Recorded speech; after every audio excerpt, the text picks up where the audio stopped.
Like, don't let life put you in a circumstance or a situation where you stop dreaming. Like, don't let life put you in a situation where you are helping somebody else make their dreams become a reality. You forgot you have your own. Like, don't do that. Don't get so caught up giving some job 30, 40, 50, 60 hours of your day that you don't have any time left for yourself. What are you made of? What are you prepared to do? Are you holding on to something that won't help you to push the extra mile? That won't help you to push that extra rep that you need? You should care because it's the greatest joy. You should only listen to this if it's leading you down a path that makes you feel more alive, and that's the point. The point is to get in touch with something that makes you feel great, but not to let yourself starve or be stopped. So what we're going to do right now, we're going to get back to the basics, right? We're going to get back to, and, I wake up every day and people say, yo, E, what's the thing? I know you say execution, but like, what's that thing? And it's like to be fruitful, to multiply, to have dominion. Like, no. When I wake up every day, like, I claim that the first commandment, not the one later down in Exodus, like the first one in Genesis, was I was commissioned to be fruitful, to multiply, and to have dominion. Like, that's what I was commissioned to do. Like, that's the command. And so I want you to write down those dreams and goals that you still have that you have not accomplished. I want you to write them down. Now, do me a favor. Don't adult me. Don't life me. I'm not interested right now in reality. I don't want to talk about reality right now. I remember CJ, he's the president of my organization. And CJ and I used to talk, and I was like, CJ, that's not real. And he said, E, don't let the truth mess up a good story. I'll give you an example of that. Unfortunately, right now, many of you know that my dad has cancer.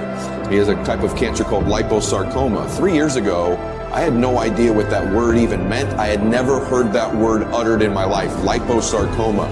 And maybe you've had this experience before too, if a family member's come up with diabetes or a heart issue or any type of health issue even for yourself. You're not a doctor, probably most of you listening to this, but you've become pretty knowledgeable, haven't you, about some area of your life, whether that's something you've studied in school or a career you've chosen you didn't think you'd choose, or like in my case, there was an illness for my dad.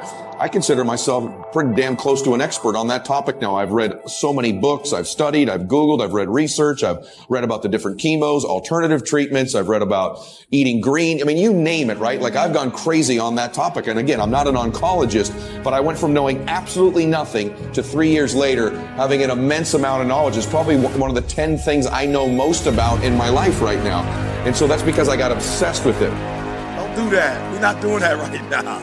And so do me a favor, I don't want reality right now. I'm not interested in how much your student loans are. I'm not interested. Because your student loans are sucking your dream. I'm not interested right now. And I got a divorce, and right now I just can't. I'm not interested. I'm not interested. Eric, I lost a child, and you don't know what it's like to. I'm not interested in your reality right now. I want you to get back to your dreams. I want you to get back to your goals, because no matter what has happened in life, you got another 30 years, another 40 years, another 50 years. Like, you can't get stuck on, like, you can't let that thing that devastated you in 1989, the thing that devastated you in 1996, 2001, like, you can't wake up every day to 2001. 2001 was a tragedy, yes, it was, but you can't stay there. You can't keep waking up to that. Now you got to wake up to your dreams and go, look, I always tell people, we all go through pain, get a reward for yours. Can you do that with where your goals and dreams are? Like, really, can you do it? Because the truth of the matter is, in society today, society is conspiring all the time in our culture to completely distract you so you never win. To just divert your focus and attention. Look over here. Look at this shiny thing. Look at this TV show. Look at this sports team. Worry about what's going on here in this war. And they get these different things on television and our phones and in our lives to just get us distracted so we never get obsessed. We never get laser focused.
extended period of time.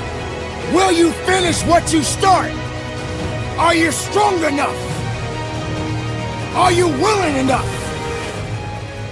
Do you have what it takes to do what's necessary to adapt and overcome? Life will continue to go on. So get up, carry on, and understand and know that your work is not done yet. There can be no victory without a struggle attached to it.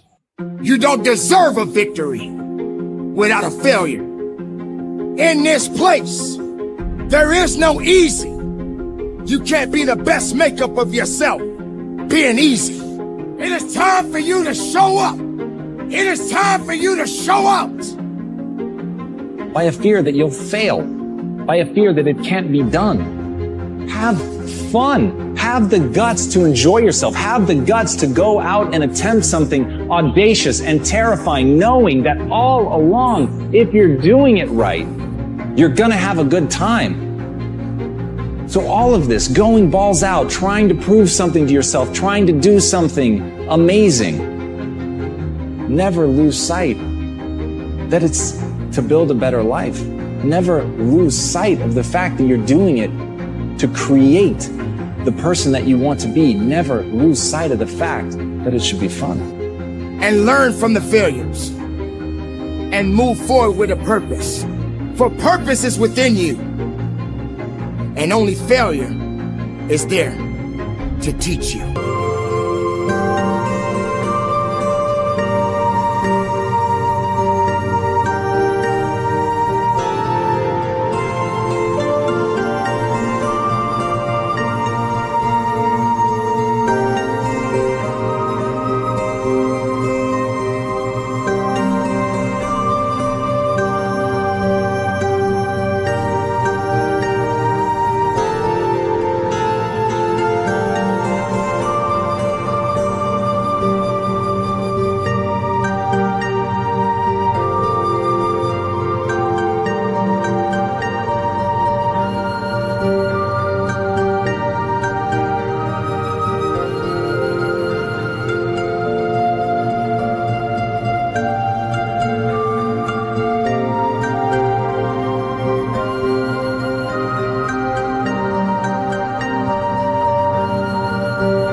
It is time to take control of your now, to be able to get back in the driver's seat, to understand that you must be tougher than your life. But what is life? What does life mean to you? Do you feel that life is holding you back? Are you blaming your life for the difficulties that you face day in and day out? Why does life have to be so difficult? As Kurt Vonnegut, one of the greatest authors in modern times, said, "When I write, I feel like an armless, legless man with a crayon in his mouth." But he still did it. And that's the kind of thing that you're going to hear from the greats. You're not going to hear that it was easy. You're not going to hear that they felt suave and cool.